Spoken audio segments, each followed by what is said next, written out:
With the aging AMC Jeep CJ loosely based on the original Willys Jeep, AMC knew that with more buyers coming to the Jeep name, they had to do something to help the vehicle better fit in with everyday life and still retain the tough off-road utility aspects that traditional Jeep buyers expected. With the 1986 for 1987 model year, AMC introduced a replacement for the CJ, the now named Wrangler. The Wrangler was known as the YJ in Canada and was even built in Canada at the Brampton Assembly Plant in Ontario. The AMC Jeep was ran until 1987 when Chrysler took over full control of the Jeep brand, and in 1992 production moved to the historic Toledo, Ohio Assembly Complex, where Wranglers and Gladiators are still built to this date.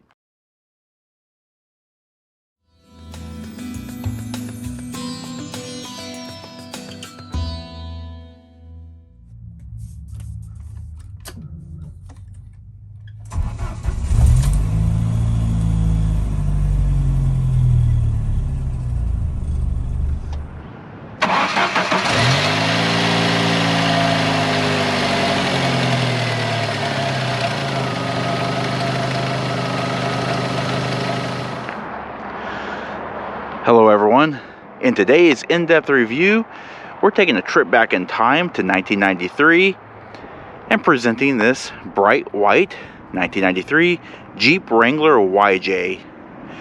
This is a base S trim level. It has the black and gray vinyl interior. Today's review will be a full in-depth review of the inside and the outside. We'll also show the powertrain, suspension components, and go over the four-wheel drive system. As expected, four-wheel drive came standard on all Wranglers, and ours is outfitted with the new Venture NV231 Command Track 2-speed manual shift-on-the-fly transfer case with a 272 low-gear ratio.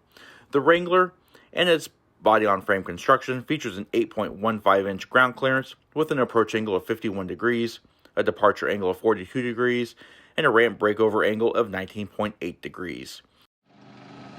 As stated previously, power came from the optional AMC-built PowerTech 4-liter overhead valve inline-6 cylinder engine. This engine is of cast iron block and head construction with electronic sequential multi-port fuel injection and an 8.8 to 1 compression ratio. This engine created 180 horsepower at 4,750 RPM and 220 pound-feet of torque at 4,000 RPM.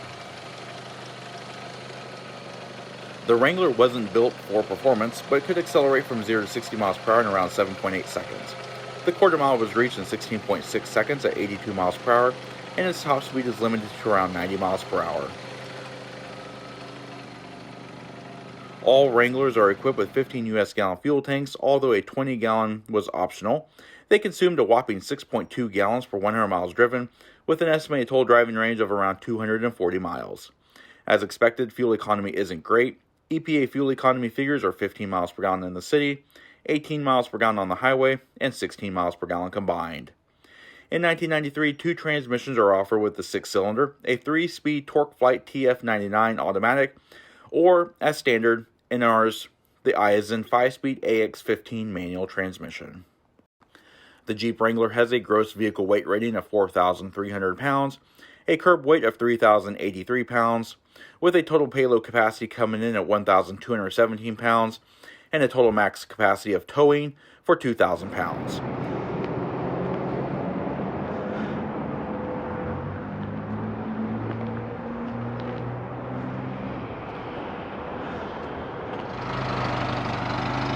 Alright, and here we are looking around the rear of the Wrangler.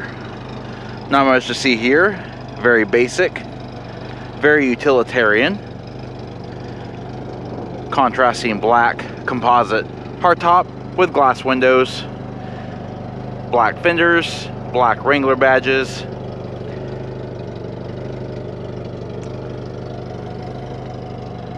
Very simple. No frills and no nonsense. As we walk along the profile of the Wrangler, it is very utilitarian in its design. Very basic, no frills. Basically a refined tractor for the highway. As you can see, it does have the optional hardtop. It also has the full doors. One thing I do not like is that it does not have the larger mirrors. It has these wimpy little wing mirrors instead. And sadly, the vehicle is a little bit shot in the rust, as you can see. However, these YJs do not come along very often, so I took the opportunity to review it anyway. As standard, Wranglers came with non-assisted steering, but ours features hydraulically assisted power recirculating ball steering with 3.6 turns lock-to-lock and a short 32.9-foot turning radius. Wheels are the 15 by 6-inch silver painted aluminums shot in 235/75 R15 Goodyear Wrangler radial tires. Up front, the Wrangler features multi-leaf springs, gas-charged shock absorbers, track bar, and a 1.125-inch stabilizer bar. Brakes are hydraulically assisted front disc rear drums with internally ventilated 11.02-inch front rotors and single piston calipers. In the rear are fin 9-inch rear drums. Rear suspension is similar and consists of multi-leaf springs, gas shocks, and track bar, but no stabilizer bar.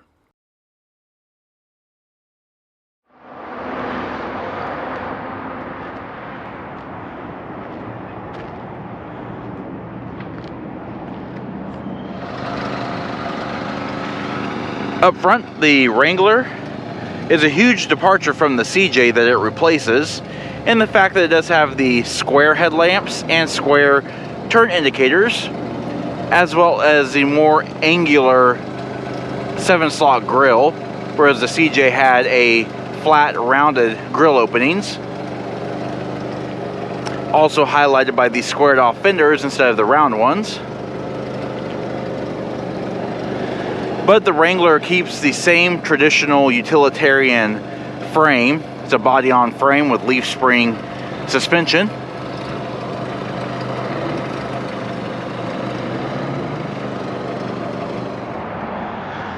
Alright, and being a Wrangler from the 90s, there are no real creature comforts to be had, especially when it comes to power windows and power door locks. That has none of this. You just get a key. Key operates the locks and the ignition. Vehicle is already unlocked, so we're just going to go ahead and open it using these heavy-duty door pulls. And here is the interior. Non-reclining bucket seats, and I just noticed that the seats actually don't even match. And door panels, you have a broken door pull, padded vinyl, very basic. You have your door locks, door pulls, wind-up windows, and a wing window. No map pockets or anything like that, and the doors are removable. Here you have a stereo speaker. And down here you have your parking brake release, and there's your parking brake pedal. These right here would actually hold the door strap. And of course we have 3 pedals, indicating that this does have a manual transmission. No carpets. And you got your 4-wheel drive selector and your 5-speed manual. A vinyl wrapped non-tilt adjustable steering wheel. It's a 3-spoke steering wheel with a multifunction lever. And taking a look at the seats, they are a high back bucket seat. As stated before, the passenger seat is actually the factory seat, as it would have come from Chrysler in the 1990s. It is full vinyl. It does have this patterned trim in the middle. Other than that, it's basically just very utilitarian. That is the word of the day for this Jeep. Seatbelt buckles. And then over here on the driver's side, we have basically a very non-factory vinyl high back bucket seat. Seat belts are mounted directly to the roll bars, as they still are in Jeeps of today.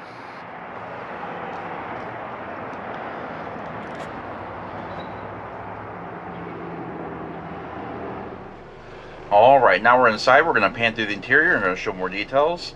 This vehicle does have power steering, but the power steering pump is on its way out the door, so it's a very tough power steering. It is just a neoprene 3-spoke steering wheel, brushed stainless steel for the spokes. Got your Jeep logo here in the center. No horn. Multifunction control here controls your turn indicators, your high beams, and of course your wiper controls.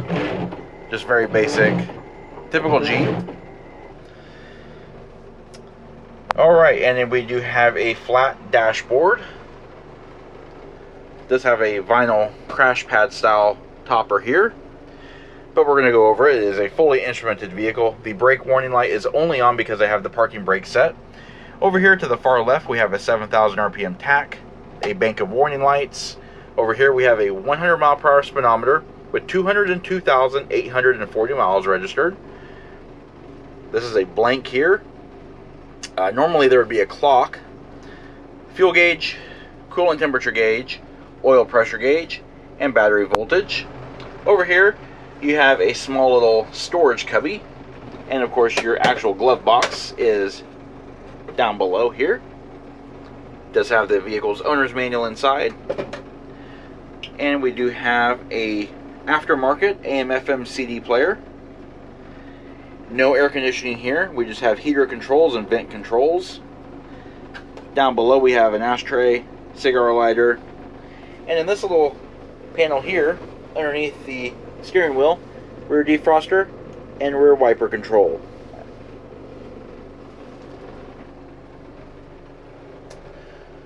Going down the center, there is nothing here. No armrest, no carpet, no nothing. So one thing about these Jeep Wranglers, there's not a lot to go wrong with them. They're very easy to work on. The interiors are relatively comfortable for what you're getting. They're not quiet though. Overhead we have a small rear view mirror. We've also got very basic vinyl padded sun visors. They do not swing out or anything like that. And the windshield does fold down, of course. And that is the interior of the Jeep Wrangler. Alright, now this is the part where I normally show you the back seat, but because this Wrangler has a fixed in place driver's seat, it does adjust fore and aft, but it does not tilt to reveal the rear seat. I'm just going to kind of show you an overview. The rear seat is very basic. It is the original seat to the vehicle. It only seats two. There are actual seat belts back here, so only places for two. It does not fold, it does not recline, there are no cup holders, nothing like that. It is just basically a small rear padded shelf designed to fit two people. To actually get in the rear seat, you go here on the passenger side, and here we're going to lift the seat up. We're going to lift up this lever here, and basically the entire seat assembly folds forward, and here is that rear seat.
Alright, now let's take a look at the luggage area.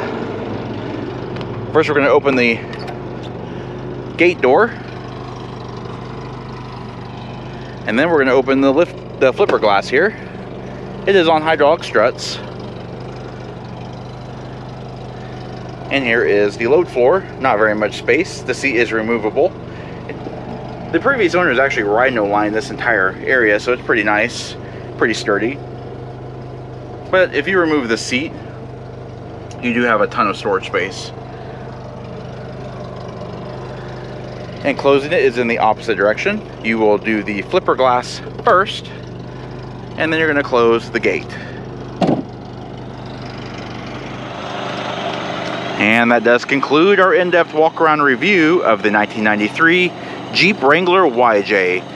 We hope you found the review informative, and if you did, please comment down below. Also, don't forget to hit the like button and subscribe. Check out our Facebook page at facebook.com/neighborhoodcarreviews and our Instagram channel at BrensoJ1. And of course, as always, thanks for watching.